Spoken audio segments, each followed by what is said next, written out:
தமிழகத்தில் நடைபெற்ற +2 பொதுத் தேர்வு முடிவுகள் இன்று காலை 10 மணிக்கு வெளியிடப்படுகிறது. தமிழகம் மற்றும் புதுச்சேரியில் +2 எனப்படும் 12ஆம் வகுப்பு பொதுத் தேர்வை சுமார் 8.25 லட்சம் மாணவ மாணவியர் எழுதினர்.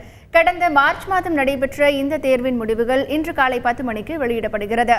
சென்னை கல்லூரி சாலையில் உள்ள தேர்வுத்துறை அலுவலகத்தில் வெளியிடப்படும் தேர்வு முடிவுகளை மாணவ மாணவியர் www.tnresults.nic.in, www.dge1.tn.nic.in, www.dge2.tn.nic.in, www.dge3.tn.nic.in என்ற இணையதளங்கள் மூலம் உடனடியாக தெரிந்து கொள்ள சிறப்பு ஏற்பாடுகள் செய்யப்பட்டுள்ளன. மாணவ மாணவியர் தங்களது பதிவின் மற்றும் பிறந்த தேதி மூலம் தேர்வு முடிவுகள் மற்றும் மதிப்பெண்களை தெரிந்து கொள்ளலாம். மேலும் மாவட்ட ஆட்சியர் அலுவலகங்களில் இயங்கும் தேசிய தகவல் மையம், கிளை நூலகங்கள், தாங்கள் படித்த பள்ளிக்கூடங்களிலும் மாணவர்கள் தேர்வு முடிவுகளை அறிந்து கொள்ளலாம் என்று தெரிவிக்கப்பட்டுள்ளது.